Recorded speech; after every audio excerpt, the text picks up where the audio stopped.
روز و شب جوش میرا رحمت کا ہے دریا تیرا۔ الحمد للہ رب العالمین والصلاة والسلام علی سید الانبیاء والمرسلین وعلی آلہ واصحابہ اجمعین، اما بعد فاعوذ باللہ من الشیطان الرجیم، بسم اللہ الرحمن الرحیم۔ سلسلہ فیضان حبیب میں عبدالحمید نعیمی آپ کی خدمت میں حاضر۔ معزز سامعین، ہمارا آج کا عنوان ہے اسلام میں غم اور خوشی منانے کے اصول۔ اسلام ایک جامع دین ہے، اس نے قیامت میں رہنا ہے، اس نے ہر شعبہ زندگی پر نظر رکھی ہے۔ غم اور خوشی کے موقع انسان پر آتے ہیں۔ غم اور خوشی منانے کے اصول اس دین نے مقرر فرمائے ہوئے ہیں۔ دوسرے دین اس خوبی سے خالی ہے۔ ان دینوں والے غم میں خدا کو بھول جاتے ہیں، خوشی میں بھول جاتے ہیں۔ اسلام نے ان دونوں مواقع پر اپنے ماننے والوں کو سنبھالا ہے۔ خوشی کئی طرح کی ہے، فخر اور غرور کی بھی ہوتی ہے، شکر اور عاجزی کی بھی ہوتی ہے۔ فخر کی خوشی میں نفس پر نظر ہوتی ہے، شکر کی خوشی پر رب تعالیٰ پر نظر ہوتی ہے۔ پہلی قسم کی خوشی منع ہے، اس کے بارے میں قرآن فرماتا ہے لا تفرح، سورہ قصص کی آیت ہے لا تفرح ان اللہ لا يحب الفارحین، خوش نہ ہو کیونکہ اللہ خوش ہونے والوں کو پسند نہیں فرماتا۔ سورہ حدید میں ہے لا تفرح، خوش مت ہو۔ سورہ غافر میں ہے کہ کچھ لوگوں کو خوشی کرنے کی وجہ سے عذاب دیا جائے گا، اور ساتھ وجہ بھی بتائی جائے گی۔ وجہ کیا ہے؟ قرآن فرماتا ہے بما کنتم تفرحون فی الارض بغیر الحق، یہ عذاب تمہیں اس لیے ہو رہا ہے کہ تم خوش ہوتے تھے زمین میں نا حق۔ ناجائز خوشی منانا منافقوں کا طریقہ تھا۔ سورہ توبہ میں فرح المخلفون، بہت خوش ہوئے پیچھے رہ جانے والے کہ ہم جہاد پر نہ گئے، بچ گئے۔ اور کفار کا طریقہ ہے، سورہ شورى میں ہے وَإِذَا أَذَقْنَا الْإِنسَانَ رَحْمَةً فَرِحَ بِهَا، جب ہم انسان کو رحمت چکھاتے ہیں وہ خوش ہوتا ہے اس کے سبب۔ اور کفار ناجائز خوشیاں مناتے مناتے مر جاتے ہیں، ساری عمر ان کا شعور مردہ رہتا ہے اور اسی حالت میں وہ مر جاتے ہیں۔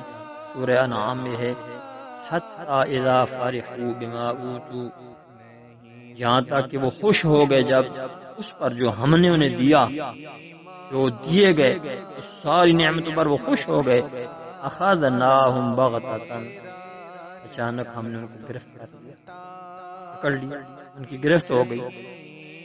اور کفار مسلمانوں کو پریشانی میں مبتلا ہوتے دیکھ کر خوش ہوا کرتے تھے۔ سورہ ال عمران میں ان تصبکم سیئۃ، اگر تمہیں اے مسلمانوں کوئی مصیبت پہنچے، یفرحوا بہا، وہ کافر اس وجہ سے خوش ہوتے تھے۔ اور ناجائز طریقے سے خوشی کرنے والے سے خدا ناراض ہے، فرمایا لَيَقُولَنَّ ذَهَبَ السَّيِّئَاتُ عَنِّي إِنَّهُ لَفَرِحٌ فَخُورٌ۔ نفس کے لیے خوشی منانا یہ کفار کا طریقہ ہے۔ سورہ رعد میں ہے وَفَرِحُوا بِالْحَيَاةِ الدُّنْيَا، اور عذاب سے بچنے کے بعد پھر خوش ہونا ہم بچ گئے، یہ مشرکین کی روش ہے۔ سورہ یونس میں ہے وَفَرِحُوا بِهَا جَاءَتْهَا رِیحٌ عَاصِفٌ۔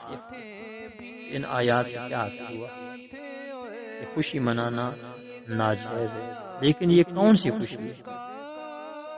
نفسانی خوشی، فخر و تکبر کی خوشی، اللہ کو ناراض کر کے خوشی منانا یہ غلط ہے، اور ایسا آدمی مردود ہے، اور یہ خوشی بھی مردود ہے اور عذاب کا مستحق ہے۔ یہ خوشی جہنم میں لے جائے گی۔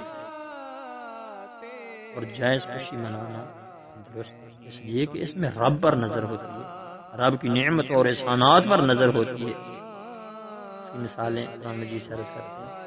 سورہ یونس میں ہے قل بفضل اللہ وبرحمتہ فبذلک فلیفرحوا، اے پیارے محبوب آپ فرما دیجئے اللہ کے فضل اور اس کی رحمت کی وجہ سے مسلمانوں کو چاہیے کہ وہ خوش ہوں۔ سورہ روم میں ہے یومئذ یفرح المؤمنون، اس دن ایمان والے خوش ہوئے۔ وجہ یہ تھی کہ اہل کتاب کی مشرکین کے ساتھ جنگ ہوئی، مشرکین جیت نہ سکے، ہار گئے۔ اہل کتاب کی جیت کی وجہ سے مسلمانوں کو خوشی ہوئی، چلو یہ ہمارے نبی کو مانتے تو نہیں ہیں برے، لیکن ایک گنا مشرکین سے تو اچھے ہیں، وہ خدا کی ہستی کے منکر ہیں، بت پرست ہیں، یہ اہل کتاب تو ہیں، کم از کم اسے نبی سے نسبت تو مسلمان خوش ہوئے۔ ان کے اس خوش ہونے کو رب نے مقام مدح میں ذکر فرمایا، خوشی کے مقام پر ذکر کیا، عید کی ان کی تعریف کی، اور کچھ اہل کتاب کے نازل ہونے پر خوش ہوئے، رب تعالیٰ نے ان کی بھی تعریف کی۔ سورہ رعد میں والذین آتیناہم الکتاب یفرحون، ان کی بھی رب نے تعریف کی۔ ان کا یہ خوش ہونا درست، شہید جنت میں جنت پانے پر اور اللہ کی رضا پانے پر خوش ہوئے، ان کے خوش ہونے کی بھی رب نے تعریف کی۔ سورہ آل عمران میں فرحین بما آتاہم اللہ من فضلہ، مقام انصاف، ہم ملاشی میں خوش ہوتے ہیں۔ یہ خوشی کس کے لیے؟ فخر و غرور کے لیے یا شکر و عاجزی کے لیے؟ مقام انصاف۔ اسلام نے دیگر مواقع بھی خوشی کے رکھے اور ان پر باقاعدہ خوشی منانے کا حکم دیا۔ بچے کی پیدائش پر عقیقہ کرنا یہ خوشی ہے، بچے کی پیدائش، شادی کے موقع پر ولیمہ کو حکم دیا، یہ شادی کی خوشی ہے۔ مہمان کے آنے پر دعوت کرنے کا حکم ہے۔ یہ ضیافت کیوں کی جاتی ہے؟ خوشی سے کہ اللہ کی رحمتیں لے کر آیا ہے۔ اور عید کے دن دعوتیں کی جاتی ہیں، اچھے کھانے کھائے جاتے ہیں، کیوں؟ خوشی ہے رمضان شریف کامیاب گزرا۔ کچھ خوشیاں شخصی ہوتی ہیں، کچھ قومی۔ مریض کو صحت ہو گئی، اس کا تعلق اس سے، یہ شخصی خوشی ہے۔ بے اولاد کو اولاد مل گئی، سارا خاندان خوش ہو گیا، پوری قوم خوش ہو گئی۔ کچھ لوگ نانا بن گیا، کچھ دادا بن گیا، کسی کو ماں ہونے کا اعزاز حاصل ہو گیا، کوئی بھائی بن گیا، کوئی پھوپھو بن گئی، پورا خاندان خوش ہو گیا۔ اور بعض خوشیاں صوبائی، بعض ملکی، بعض وقتی، بعض عارضی، لیکن ایک خوشی ایسی ہے وہ عالمگیر خوشی ہے، پوری کائنات اس سے خوش ہوئی۔ وہ خوشی کیا خوشی، کون سی خوشی ہے کہ جس سے خدا بھی خوش ہوا، خدائی بھی خوش ہو گئی۔ نہ اس طرح کی خوشی پہلے کبھی ہوئی تھی، نہ اب ہے اور نہ آئندہ ہوگی۔ وہ خوشی ہمارے آقا پاک صلی اللہ تعالی علیہ وسلم کی میلاد پاک کی ولادت شریف کی خوشی۔ بعض خوشیاں چند لمحوں کی، بعض دن بھر کی، بعض ایک مہینے کی، بعض سال کی، مگر یہ وہ خوشی ہے جو ہمیشہ سے ہمیشہ تک ہے۔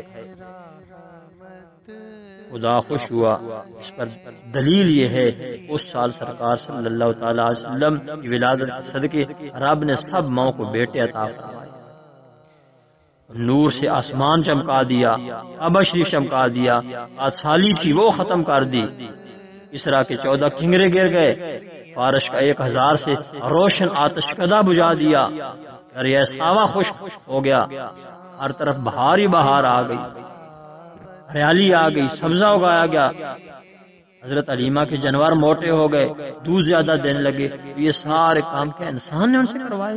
انسان نے کیے؟ نہیں، خدا نے کیے۔ اور خدا نے کیوں کیے؟ راض ہو کر یا خوش ہو کر؟ خوش ہو کر۔ اور مخلوق تب خوش ہوئی سب کا نجات دہندہ آ گیا، جس نے ماں باپ کے، بہن بھائی کے، آقا غلام کے، بیوی اور شوہر کے ہر ایک حقوق متعین کیے، جس سے لوگوں کو آسانیاں ہوئی۔ نبی پاک صلی اللہ تعالی علیہ وسلم کی نبوت تا قیامت ہے، لہذا یہ خوشی بھی تا قیامت ہے۔ نبی پاک علیہ السلام کی نبوت اور رسول ہونا، رسالت ایک قوم ایک زمانے کے ساتھ متعلق نہیں، لہذا یہ خوشی بھی ایک قوم اور ایک زمانے کے ساتھ متعلق نہیں، کسی ایک قوم سے متعلق نہیں، ہر زمانے میں ہر قوم سے خاص ہے، قیامت تک خاص ہے۔ امام الامت قدس سرہ فرماتے ہیں جلوس، چراغاں، جھنڈیاں، جھنڈے، خوشبوئیں، لنگر، نئے کپڑے، ساتھ خانی، سارے بھیک مانگنے کے ایک انداز ہیں، ترکیب ہے، طریقہ ہے۔ خوشی منانے والے کچھ نہ کچھ پا لیتے ہیں اور حاسدین ہیں، حسد کی وجہ سے آیا ہوا بھی کھو بیٹھتے ہیں۔ اس اعتبار سے یہ ربیع الاول شریف بابرکت بھی ہے اور ڈینجرس بھی ہے، خطرناک بھی ہے، کہ کسی کو سب کچھ دے کر نواز دیتا ہے اور کسی کا کچھ بھی نہیں چھوڑتا، سب کچھ لے لیتا ہے۔ مسلمانوں، کسی کی نہ سنو، خوب اپنے نبی کی آمد پر خوشیاں مناؤ۔ نثار تیری چہل پہل پہ ہزاروں عیدیں اے ربیع الاول، نثار تیری چہل پہل پہ ہزاروں عیدیں اے ربیع الاول، سوائے ابلیس کے جہاں میں سبھی تو خوشیاں منا رہے۔ اور رہا مسئلہ غم، وہ عام لوگوں کے لیے 3 دن ہے اور بیوہ کے لیے 4 ماہ 10 دن، اور وہ بھی صبر کے ساتھ اور شریعت کی دائرہ میں رہتے ہوئے، جیسا کہ صحابہ کرام اور اہل بیت کا عمل ہے اور نبی اکرم صلی اللہ تعالی علیہ وسلم کی تعلیم اور حکم ہے۔ اللہ تعالیٰ سمجھنے ہاتھ اٹھے بھی نہ تھے اور مل گیا صدقہ تیرا، واہ کیا جود و کرم ہے شہبت تیرا، نہیں سنتا